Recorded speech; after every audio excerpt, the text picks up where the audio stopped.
I see you, unveiling your colors. You explicitly tell me what you are made of. But I sit and wonder, can others see what I am seeing? Black, brown, red, and orange. Can they see you?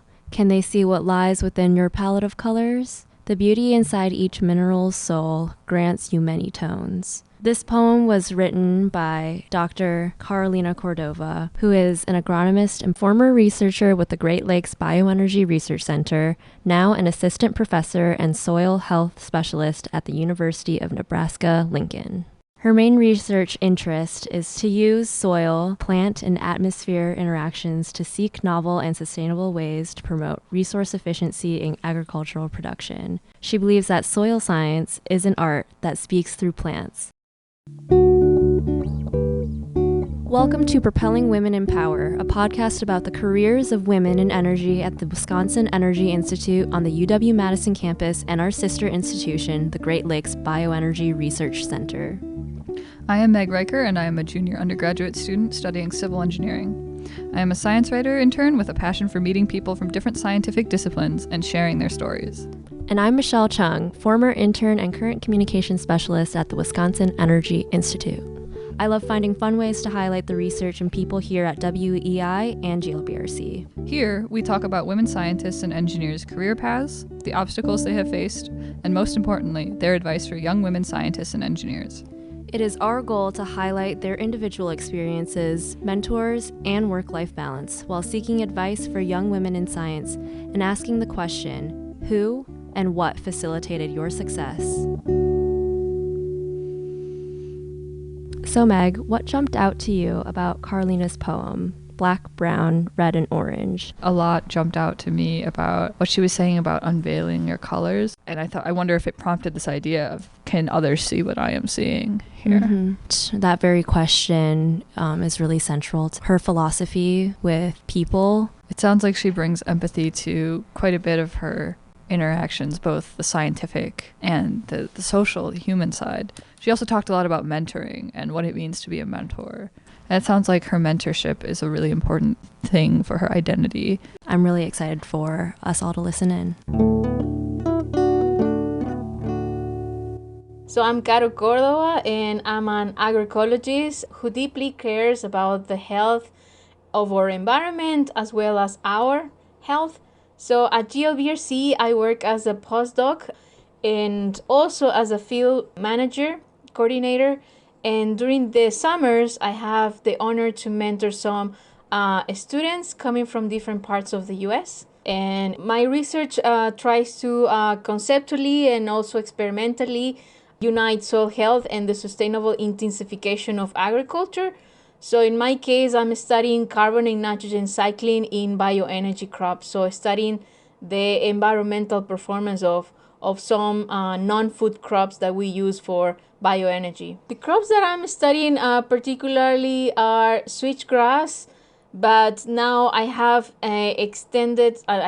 increased the range of the crops that I'm studying the environmental performance, like miscanthus, sorghum, and also poplars. I'm wondering how you got into your field and what drew you to GLBRC.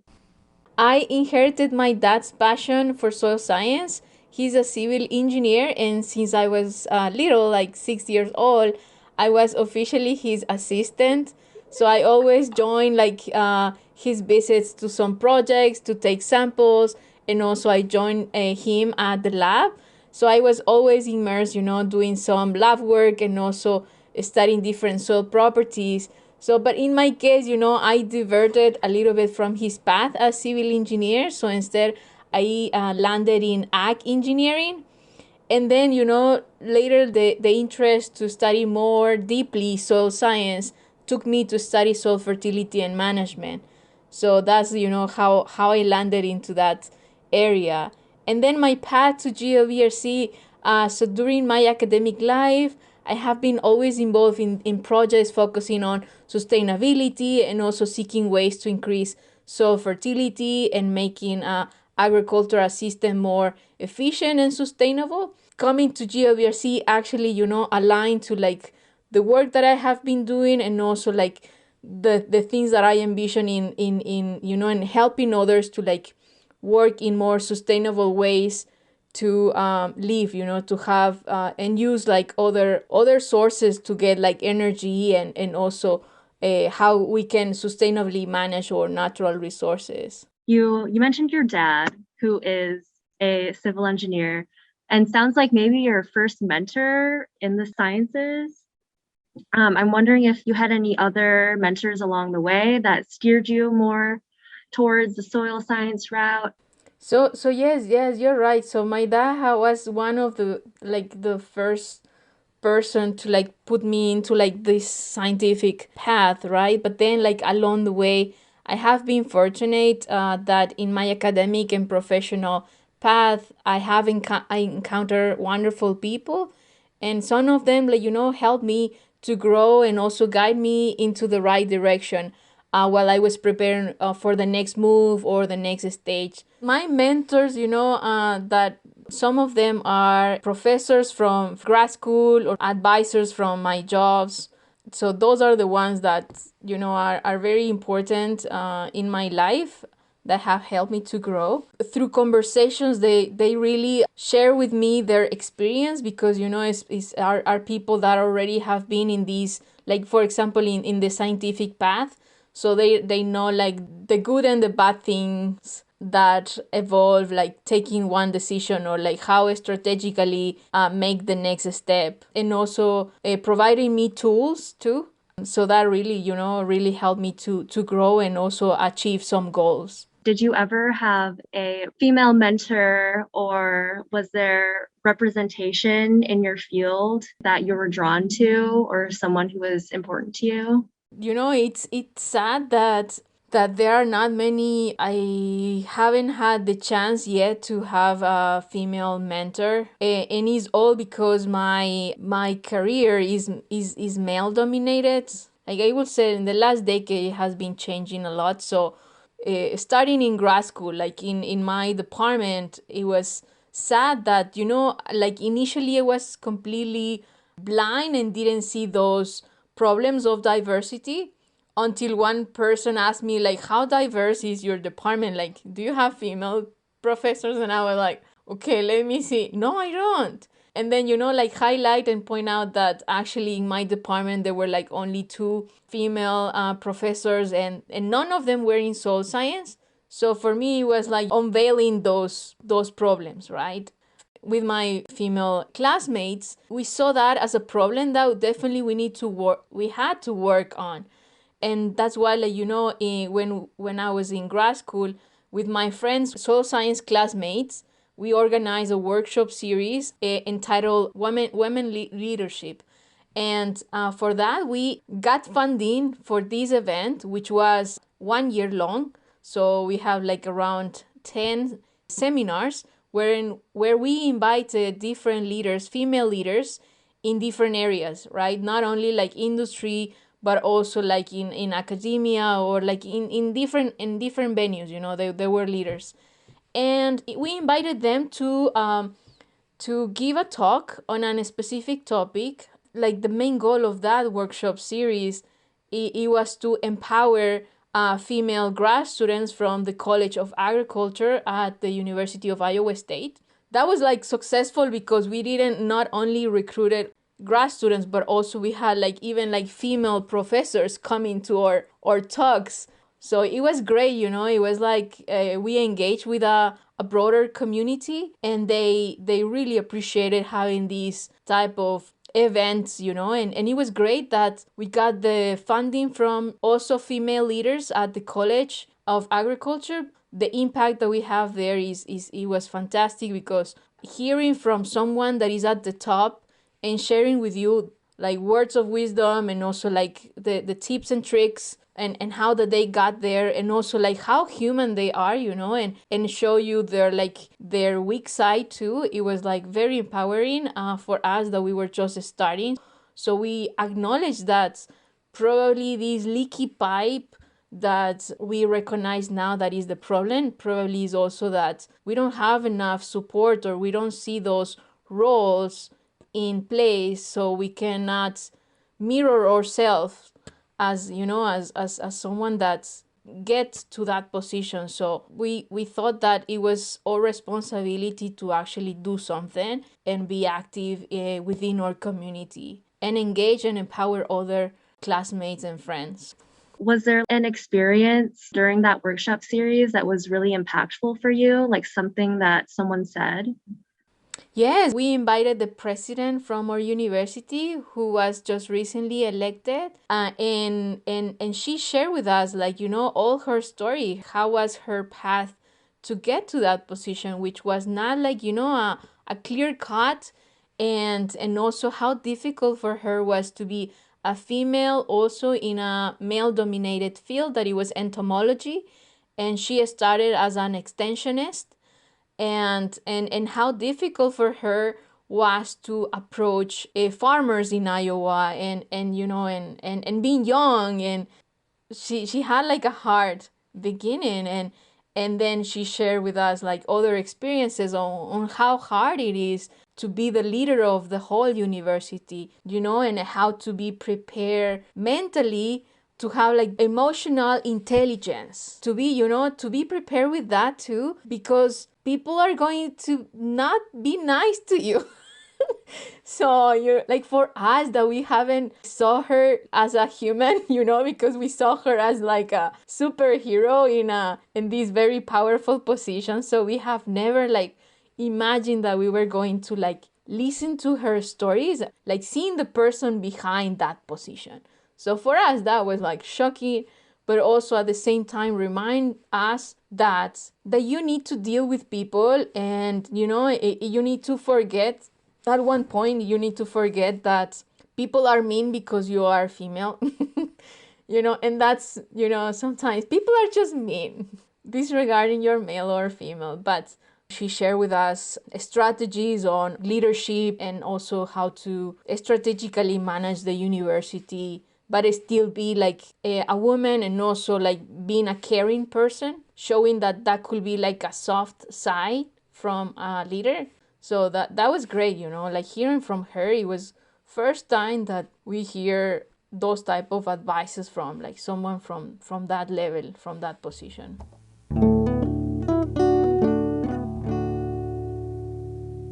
I'm wondering if you maybe had a winding path to get to where you are, whether there were like any factors or obstacles with you being a woman or any other identities that you have.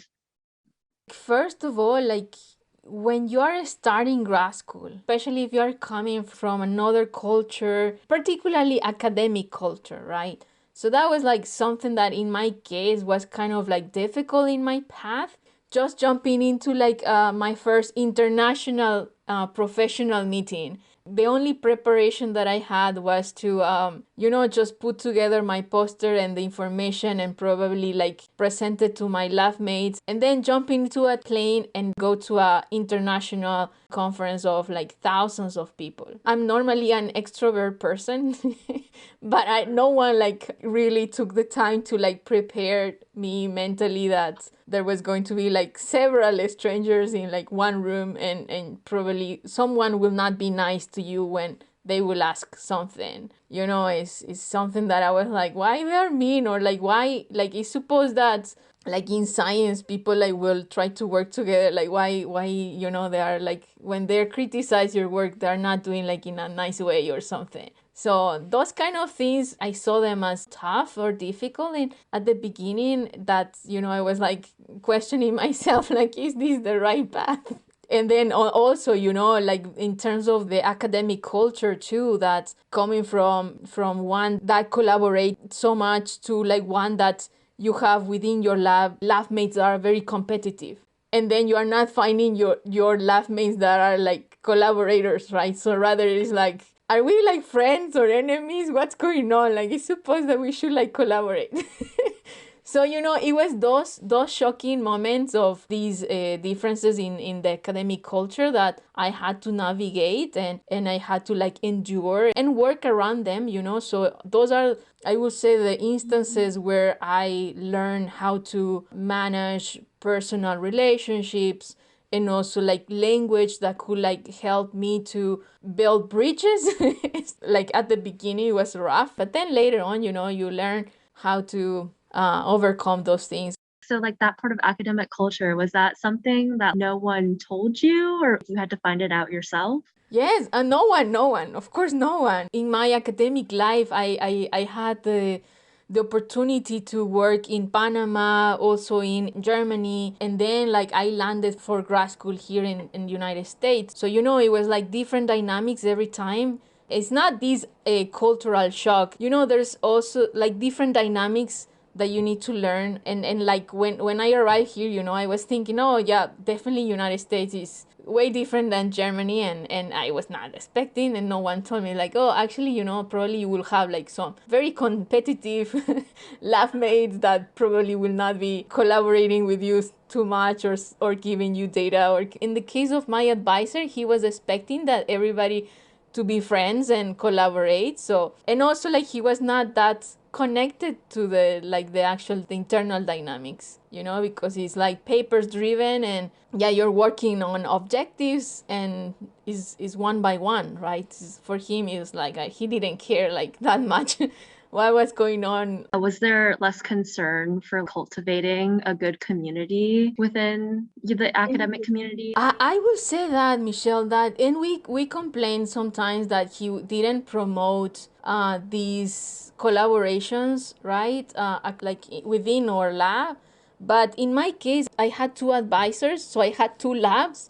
The dynamics were different. So in one lab, they were like very competitive. No one worked with anybody else than like, I don't know, one or two. But on the other side, on my other lab, oh, that was another story. And it was great because my other advisor, he actually had like a big project, and he said, whether you like it or not, you guys need to work together, and you need to bring the data. So, and it was great because, we had several field trips to collect data. Friendship like gets into the way, that we are like several hours in a car, that people at the end get to know like very well. And having these big projects that needed everybody to come together. But also on top of that, the other advisor, he also promoted like other events that were not academic, not work related. It was like barbecues. It was like let's go for a walk, or let's meet outside, or let's go for beers after, like Friday after work. We had this event. He had like another vision about like how to run the lab, whereas my other advisor was like more like, you guys have this project and this other project, and you guys don't cross each other. You were talking about grad school and how there is some sticky situations when you're like, I'm not sure if this is the right path for me. I'm wondering if there was ever a moment where you decided this is the right path. Yes, I mean, the obstacles that I told you that when I started, eventually those vanished. So after like being shocked in my first meeting, the next one, I asked people like, oh, what are your strategies or like, how do you prepare for this thing? So in advance, I was working into improving myself, because that was not related to the research that I was doing. That was like more personal things and personal aspects that I definitely need to overcome or find a strategy to manage them better. On the other side, I have been always passionate about science, looking into discover the why of things and how things work. So that's something that has not vanished from having these, like, I don't know, like personal difficulties in approaching a big group of people. With time, I have improved my communications skills. I have been always challenging myself to overcome these weaknesses that I had, in the past.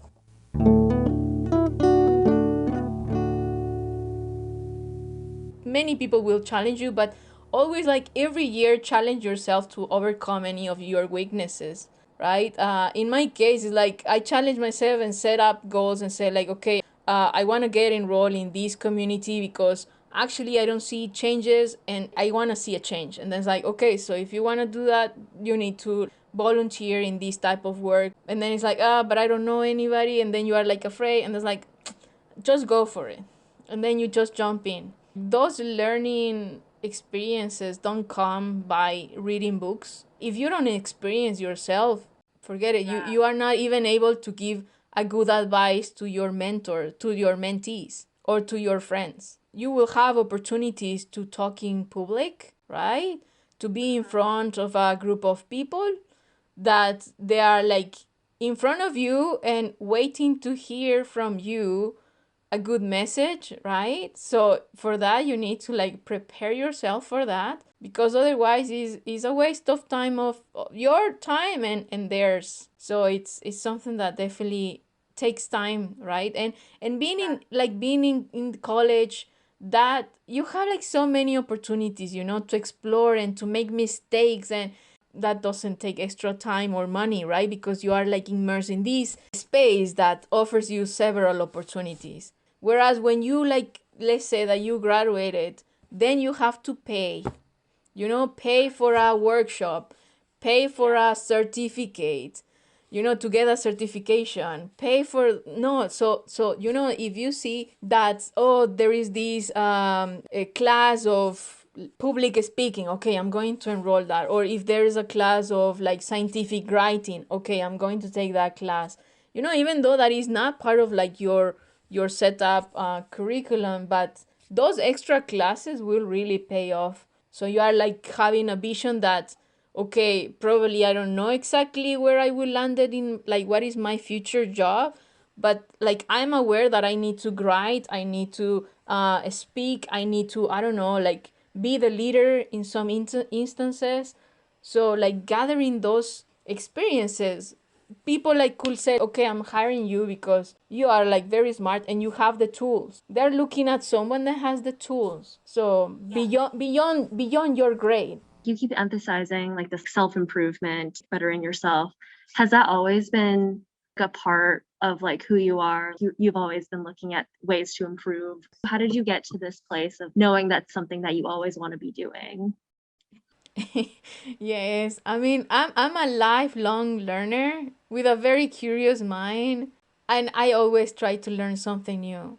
You know, because I'm not only a researcher, right? I also have been involved in teaching and also in extension or outreach. So that involves people, right? So in research, you are fine. You conduct your experiment, you collect data, the plants don't talk, no one suffers, okay, fine. You collect soils, okay. And you like work with the data, fine.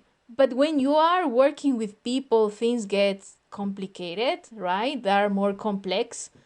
Definitely, you need to train yourself very well in communicating a message clearly, and depends on the audience. You need to use different type of language. So that's something, so for me, that I have been trained as a scientist, right? So in grad school you are like trained full time as a scientist. Yeah, collect data, analyze data, make graphs, write in science with jargon, and and publish and talk with your peers that they talk your same language, so you are fine. But then when you're coming out to the real world, then things get a little complicated, because if you use jargon, then you're losing your audience. Or then you are like building this big barrier, right? This language barrier.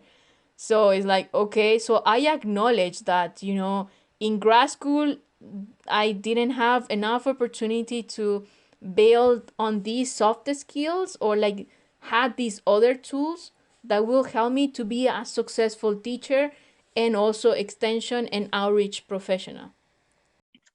You had mentioned that sometimes people are mean and you've had to deal with that a lot. How exactly did you deal with those mean people?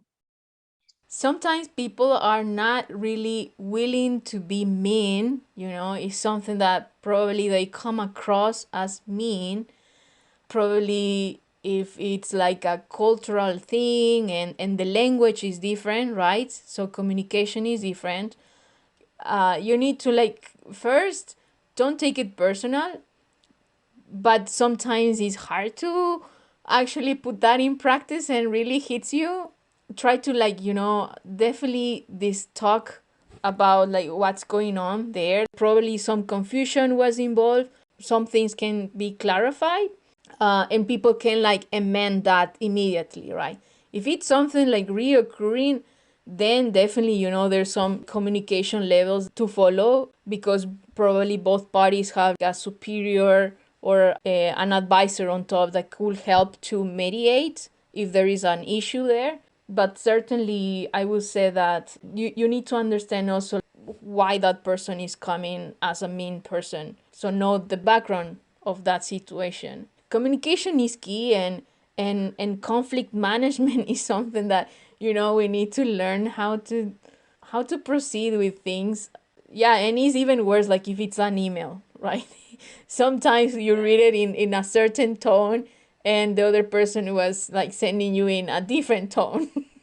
Right? So it's tough, but yes, I don't know, and is a good question, and I'm still learning on those topics of how to manage properly conflict that could come up in a work setting.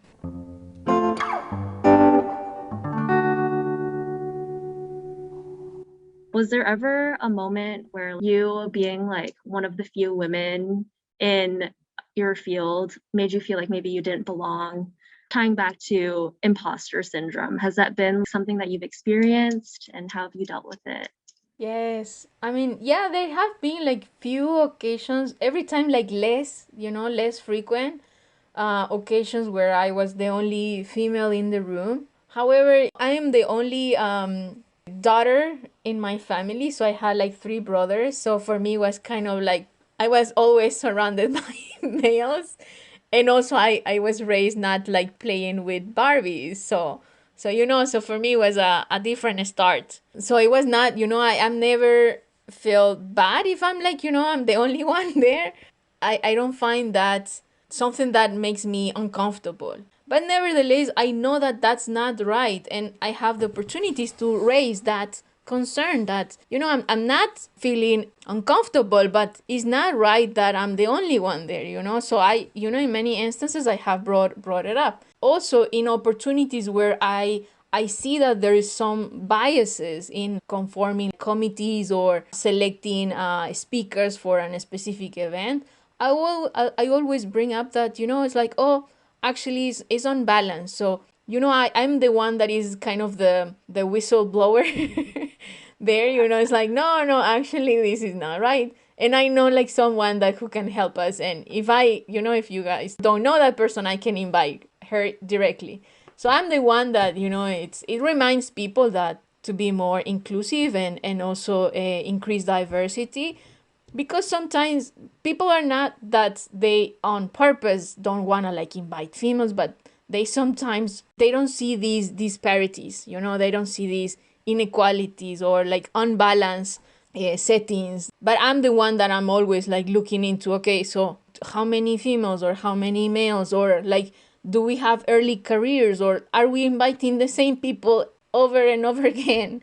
Like, why are we not inviting new people, so I like things like that. There are also other dynamics that I have learned in the past, is that sometimes perhaps like a female colleague gives a great opinion, but then people don't pay attention to that, and it's actually a good opinion or good suggestion. So in my case, I re-emphasize and repeat whatever that my female colleague said. So it's like kind of like putting more strength or calling the attention of everybody that actually like two are thinking on the same thing. It's like things like that could be strategies that we need to use, so we can empower others. Because in other instances, if they don't feel empowered or feel that their voice matter, probably they will drop, they will probably stop coming to meetings. The imposter syndrome, in few occasions I had that.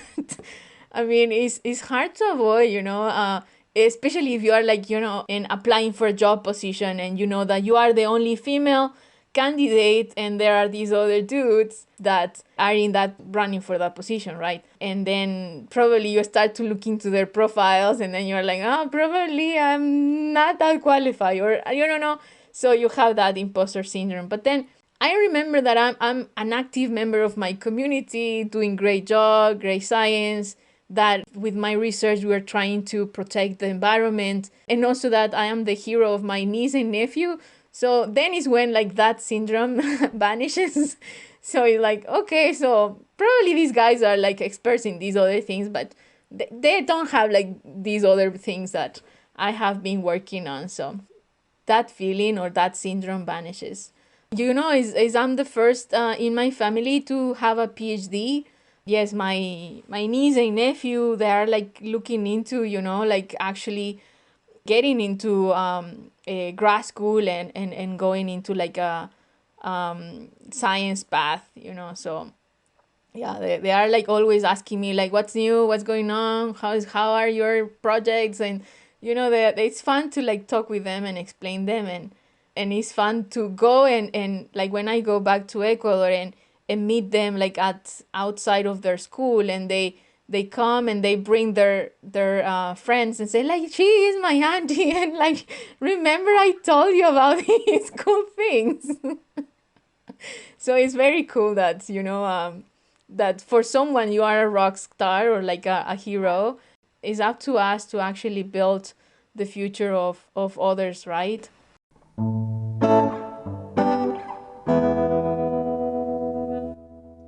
I have one more question. You spoke on it a little bit about how you want to see things change, what you personally do. You're always the one to call things out and to amplify other voices. Was there anything else you wanted to add to that on like how you want to see things change in terms of inclusivity? Yeah, that's a good question. The most important part is that we're having these conversations across all levels, and people are starting to be aware of things that are not right, and calling them out. It's great to hear like from male colleagues that they say, "Oh, Caro, by the way, they don't have any females and they invited me, so I rejected that invitation." We are in this awakening moment, but of course that it will take some time until like things really get established in our system. But I'm really happy that we are part of that shift of the paradigm, where we are building more safe and welcoming environments for everybody, right? Disregarding gender, disregarding culture or race. So acknowledging that is, first acknowledging that we were wrong the way that we were managing society and education and different other settings. That's a big step. So now implementing the rules is like, okay, so we are saying that we are diverse, inclusive. Okay, so we are saying, but do we have the environment that actually protects that diversity and inclusive group? So that's the other question. So it's good that the rules are like starting to being set, and those conversations are like taking place, and also people are seeking into get or provide opportunities to really promote a community that is diverse and inclusive. So I'm glad that I'm part of that, of this change that we're having.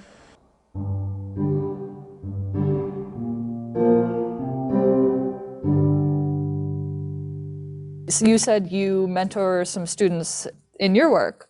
I was wondering what approaches you use to keep those students feeling like they're heard and engaged in the work that you're doing with them. Yes, my mentees are also very curious people, and the strategies that I use with them is like an open door policy, and open communication channels like via like a WhatsApp group where we have like a group chat, or like having share folders, always being on top of our goals, like their goals. And also the other strategy that I use with them is to have on the first meeting, learn why they want to accomplish and how I can help them. Most of them come from not necessarily agricultural background. So for them is like, okay, I'm interested in agroecology, but I'm actually like a biology major and or like biochemist major. And for me, it's like, okay, so we have this project that we can work on together, but let me know if you want to expand your experience here and want to learn other things. So with them, we work together on that, and also set up not only these work hours related to the research project, but also have these other hours for their personal development or professional development and getting other skills. I don't know, like learning a specific software, like for example R, or they want to actually put together their portfolio because next year they're applying for jobs. So we work on their CVs and those kind of things. Or they are interested in probably grad school and they would like to connect with other professors. So I'm the one that help them to expand their network and meeting other people. So for them at the beginning it's kind of hard that just go by themselves to a meeting. So rather I create these spaces where they can meet these other professors, but in a very relaxed setting, that they are not feeling that it's kind of awkward for them to ask weird questions. Of course, I'm there and I'm the one that probably am asking several things, and they are there, and until they feel comfortable, they can jump in anytime to ask things, But in advance, we know the objective of those meetings, and I'm the one that kind of facilitates those conversations or those connections. So, and sometimes is that as mentees, we are kind of shy. We are not, we are not asking them the right things or requesting more help. So we are in our comfort zone, and we are just going to achieve the goals that, related to a project, or just collect the data they are asking us to do. In my case, I was once an intern before I started grad school. So I had mentors. If I didn't have my goals clear or had those conversations with my mentor at the beginning, probably the experience that I had couldn't have been as fruitful as it was. So take as much advantage from your mentor as you can, and their network too, right?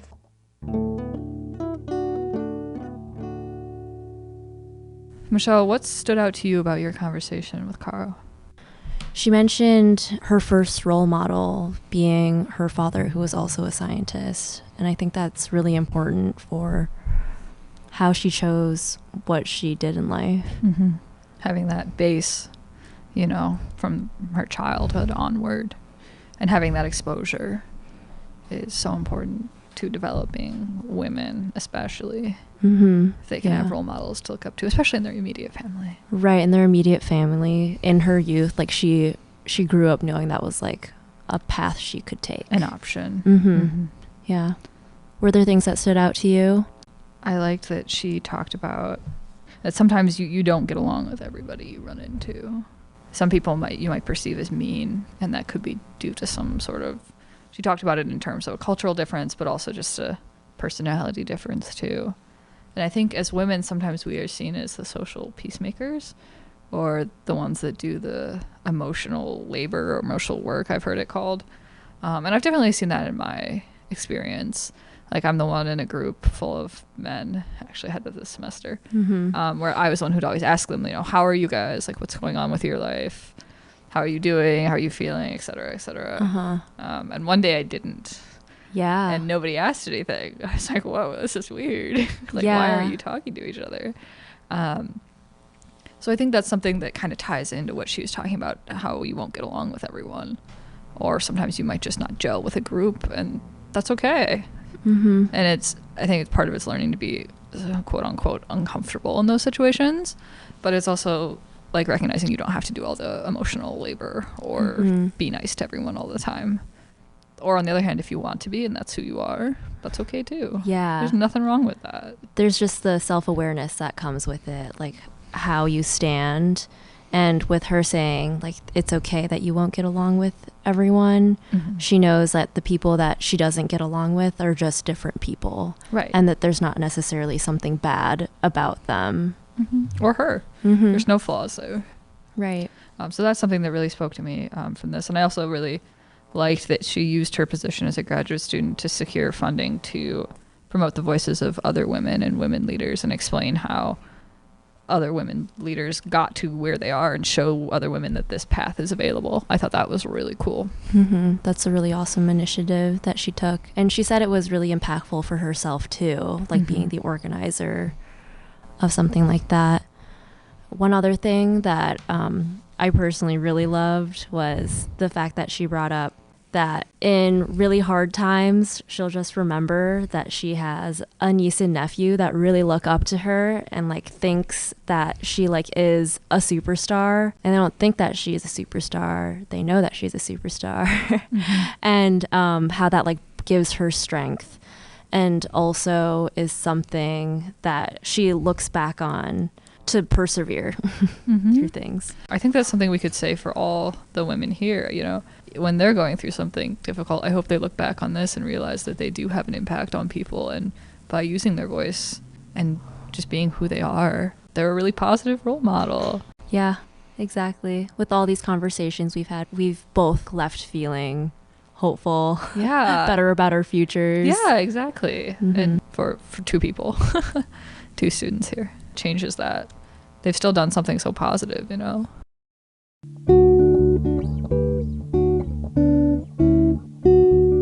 Black, brown, red, and orange. Water up, water down, shaping and flushing your colors. Piling up or running down. Can they see the beauty inside you? Infinite nonsense to call you dirt when you hold a minute universe still not well understood. Black, brown, red, and orange. For me, you are nature's soul. For ancient cultures, you are our Pachamama. For others, you are our soil. Black, brown, red, and orange. And that's our show. Thank you to everyone listening in. We're your hosts, Michelle Chung and Meg Riker. The show was edited and produced by us and Mark Griffin. Thanks again to our guest, Carolina Córdova, an agronomist and postdoctoral researcher at the Great Lakes Bioenergy Research Center. And see you next time on Propelling Women in Power.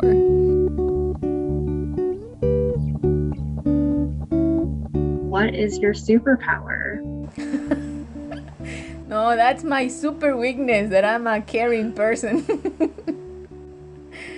Yes, I mean, I will say that I'm my superpower is to be a good colleague, you know, a good friend that deeply cares people and also the environment.